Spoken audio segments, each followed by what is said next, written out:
Bismillahirrahmanirrahim. Assalamualaikum warahmatullahi wabarakatuh.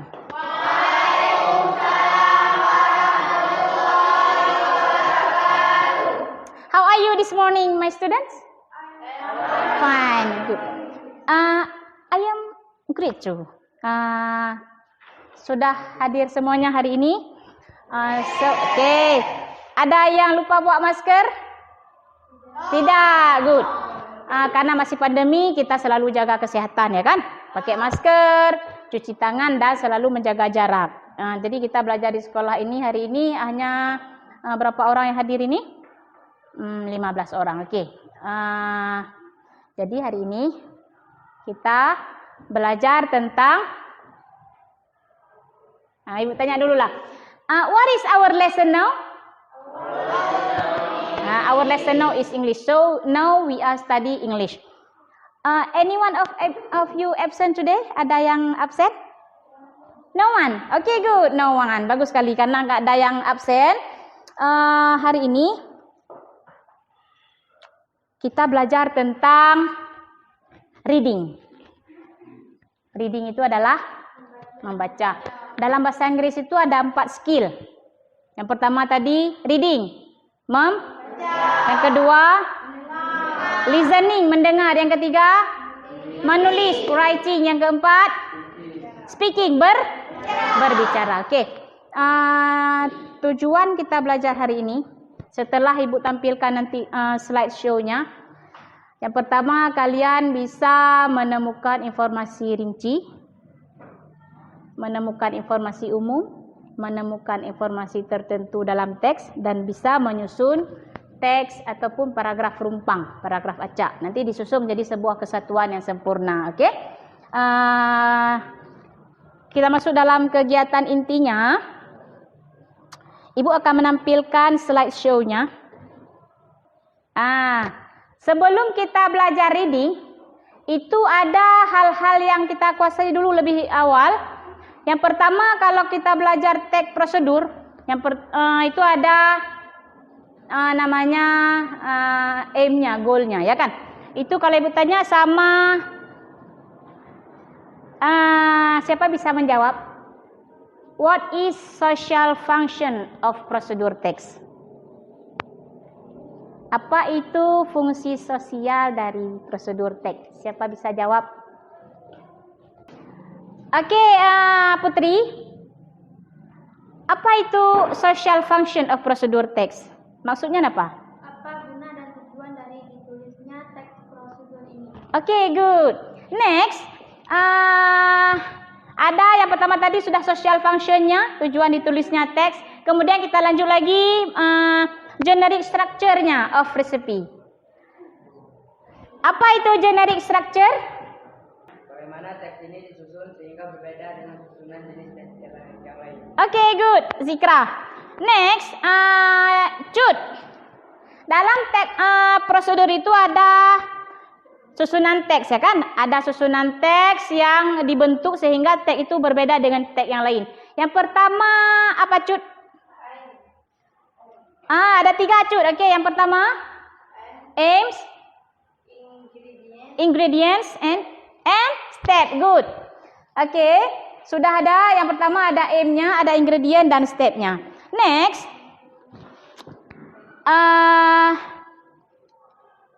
ini contohnya. Contoh teks reading-nya. Dalam reading, kita hari ini kan belajar reading comprehension, kan? Membaca. Comprehension itu artinya membaca. Comprehension pemahaman, reading bacaan, pemahaman bacaan.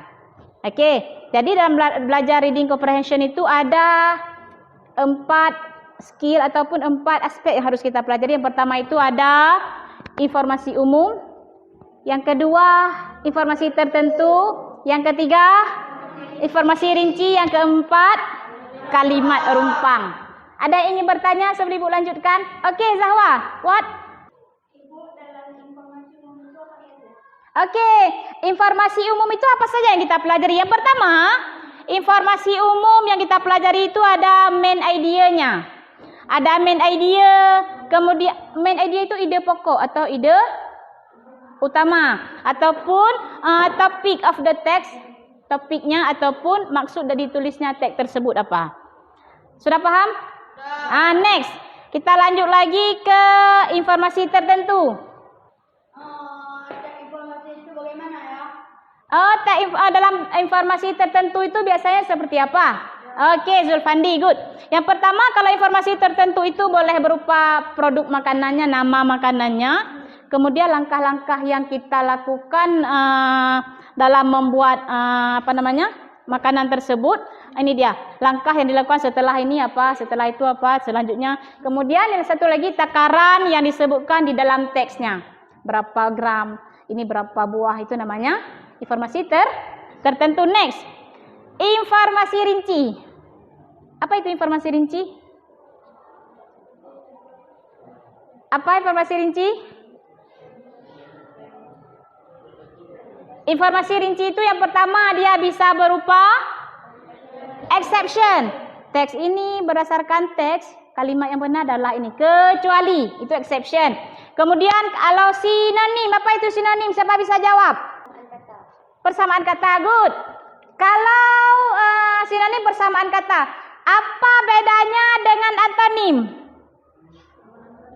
Tunjuk tangan yang mau jawab. Oke. Antonim? Lawan kata. Bagus sekali. Jadi antonim lawan kata. Kalau ibu tanya, apa lawan dari kata father? Mother. Apa lawan dari kata hell? Neraka.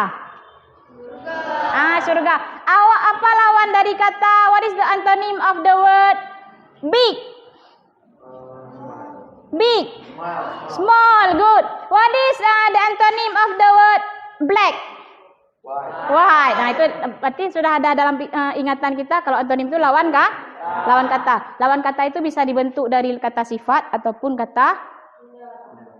dari kata benda. Lawan ratu, raja, queen, king. Nah, itu dari kata benda. Next, coba lihat di sini. Ada contoh soalnya. How to make a cheese omelette. Baca dulu serentak. How to make a cheese omelette. How to make a cheese omelette. Ingredients. 1 egg. 50 gram of cheese. A cup of milk. 3 tablespoons cooking oil. Kemudian ada frying pan. Itu frying pan itu alat-alat masak namanya. Ini dia frying pan. Panci. And then fork. Apa itu fork? Garpu. Spatula. Penggorengan. Cheese grater. Parutan. Bowl. Mangkuk. Plate. Sudah ingat. Bagus sekali. Ada soalnya. Ini dia. First, crack the egg into the bowl. Crack. Apa namanya crack? Pecahkan telurnya. Karena kalau nggak dipecahkan nggak bisa kan? Second, whisk the egg with a fork. Whisk. Dikocok telurnya sampai mengembang. Oke. Add milk. Tambahkan. And whisk well. Kocok lagi sampai merata. Good. Next. Ada next nih. Grate the cheese. Grate the cheese. Apa arti grate? Parut keju kemana? Into a bowl. Okay. After that, heat the oil in frying pan. Itu selanjutnya ada. Yang terakhir ini apa nih? Siapa bisa membaca nih kalimat terakhir? Tunjuk tangan, jangan rame-rame. Coba baca Raisul. Raisul coba baca sebentar kalimat yang ada. Ini dia. Finally. Coba baca Raisul. Season with salt and pepper. Oke, terakhirnya, langkah terakhirnya, tempatkan di piring, taburi garam dan merica. Oke, itu kita contoh-contoh teksnya sudah dibaca tadi. Selanjutnya ada soal. Ini dia. Mana contoh soal informasi umum? Yang di nomor 1 dia. The text above belongs to, teks di atas itu merupakan teks apa? Teks prosedur. Itu termasuk dari informasi umum. Kemudian the text tells us about itu juga merupakan informasi umum. Yang ditanyakannya tag di atas itu menceritakan tentang apa? Tag apa tadi? Umum, tertentu ya kan, tentang prosedur membuat apa? Membuat method of making omelette. Kemudian exception. Nah, ini ada kalau ada exception, except itu masuk informasi mana? Umum, tertentu apa rinci? Rinci dia, terinci dia kan? Yang bukan merupakan metode dalam membuat telur telur keju. Yang pertama yang bukannya apa? Cheese grater, karena dia adalah noun-nya, kata bendanya. Yang lainnya semua. Di mana kita menandakan kalau ada kata ing? Cracking, itu berarti kata kerja. Adding, kata kerja. Heating, kata kerja. Pilih satu yang enggak ada sama struktur kalimatnya. Paham? Ini kan beda, cheese grater. Kalau kecuali kalau di sininya greeting the cheese, itu boleh. Tapi karena ini cheese grater, berbeda struktur kalimatnya, jadi kita pilihnya di sini kan, noun, yang lainnya semua kata kerja. Kemudian berapa gram yang kita butuhkan untuk membuat omelet tadi? Sudah dibaca 50 grams. Oke. Next, ini dia. Itu merupakan yang nomor 5 soalnya. Bla bla bla bla is a tool, itu bla bla bla itu berarti yang ditanyakan arti kata. Spatula apa sih? Frying pan apa sih? Ini yang ditanyakan, tool with a flat flexible blade used for mixing, untuk mengaduk dan membalikkan makanan. Itu cocoknya apa? Spatula. Good. Crack. Ada crack, ada katanya underline word, kata yang bergaris bawah. Kalau nggak ada underline word, kalian boleh menandakan nanti bold. Itu kata bercetak tebal atau bercetak miring. Berarti yang ditanyakan apa? Di mana kita tanda bahwa itu sinonim atau antonim? Close in meaning, berarti makna dekat. Sinonim. Kalau opposite to, di sini ada opposite to, berarti yang ditanyakan itu ini closest in, berarti yang ditanyakan sinonim. Kalau opposite to, berarti yang ditanyakan antonim. Good. Okay. Now your turn. Ibu bagi kalian dalam kelompok LKPD-nya. Okay, ibu bagi LKPD. Sudah? LKPD-nya sudah didapatkan? Sudah ibu bagikan? Silakan bekerja dalam kelompok. Okey. LKPD sudah ada? Okey, silakan bekerja.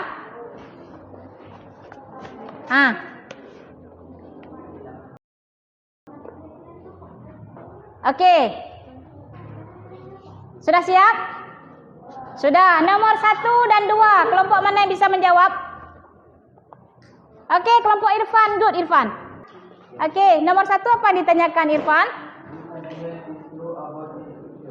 Okay, which statement is true about the instruction? Jawabannya apa kelompok Irfan? D. Nomor 2? Nomor 2 apa ditanyakannya? Soalnya dulu dibaca. Okay, what is the main ingredient of making bergedel tempe? Jawabannya apa? Okay, D. Good. Kelompok Irfan. Okay, tepuk tangan dulu untuk kelompok Irfan. Okey, kelompok selanjutnya yang tugas menjawab soal nomor 2 dan 3 dan 4 siapa? Okey, Fajarina. Fajarina, baca dulu soalnya.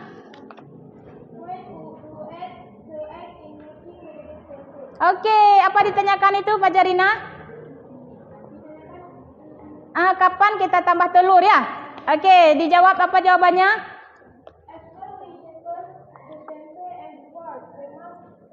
Okay, good. Number 4. What is the generic structure of the text? Of the text. Generic structure of the text. Jawabannya? Goal material step. Goal material step. Kelompok yang lain jawabannya sama? Sama. Goal, material dan step. Okay, good. Nomor 5, kelompok mana yang bisa menjawab? Okay, Cut Haura. Cut Haura, silakan dibaca soal nomor 5. What is the social function of this text? Okay, what is the social function of this text? Apa jawabannya? To describe about how to make regadel tempe. Okay, to describe about. Nomor 5 jawabannya yang dibuat oleh kelompok Cut Haura itu D. Kalian ada yang sama jawabannya? Sama, good. Nomor 6, Cut. One more. The like feature of this text is Language feature-nya ditanyakan apa? present perfect tense. Perfect tense. Jawabannya kalau kelompok Icut, the language feature-nya apa? Imperative. Oh, imperatif. Imperatif itu kalimat apa, nak? Perintah. Good. Add, pur, tambahkan. Nah, itu dia. Okay, next. Kelompok, berikan applause dulu untuk kelompok Cut Haura. Okay, good. Next, kelompok ini siapa presentasinya? Okay, Nawa. Nawa nomor berapa? Nomor 7. Okay, good. See until Roland draw almost dash line on after line. Okay. Line the underline word has the closest meaning to. Okay, yang ditanyakan antonim apa sinonimnya? Antonim apa sinonim kalau closest meaning? Apa jawabannya kelompok ini? Stay. C, flat. Okay. Nomor 7 jawabannya flat. Kelompok yang lain? Sama. Okay, good. Number 8. When the oil is hot, drop the tempeh into the oil. 5 or 6 at a time. The oil more has opposite meaning to. Itu opposite meaning to kan? Kalau opposite meaning to berarti yang ditanyakan antonimnya. Okey, apa antonim dari kata yang bergaris bawah? Pour. Okey, drop, celupkan. Lawan kata celupkan? Lawan dicelup. Diangkat. Kata apa yang diangkat di situ? Okey, kelompok ini apa jawabannya? Nomor 8. D. Nomor kelompok Zulfandi? Nomor 8 apa? B. Nomor kelompok Cut? D. Okey. Lawan kata celupkan tempe, masukkan tempe ke dalam minyak. Okey, lawan kata masukkan itu tiriskan. Meniriskan. Arti meniriskan itu cepatnya di jawaban nomor A. Okey, drain itu ditiriskan. Okey? Jadi jawabannya salah semua ya, nomor 8 ya. Yang betulnya adalah drain. Okey. Sudah dipresentasi, terima kasih. Jadi apa kesimpulan kita belajar hari ini? Informasi umum ketika reading itu yang perlu kita tahu itu yang mana saja informasi umumnya? Informasi tertentu, informasi rinci dan kalimat rumpang. Okey, good. Sekalian sudah membaca. Perasaan kita setelah membaca seperti apa? Senang. Karena mengapa kita senang? Karena banyak ilmu yang kita dapatkan. Okey. Sebagai contoh, ada pesan moral yang ingin Ibu sampaikan kepada kalian dalam belajar reading itu. Perbanyak reading karena surat pertama yang Allah turunkan kepada Nabi Muhammad itu adalah surat Al-Alaq yang bunyinya Iqra. Iqra itu disebutkan 3 kali dalam Al-Quran, ya kan? Berdoa dulu sebelum kita tutup pelajarannya. Subhanakallahumma wa bihamdika asyhadu an la ilaha illa anta astaghfiruka wa atubu ilaika. Amin. I think enough here for today. And the last I say you assalamualaikum warahmatullahi wabarakatuh.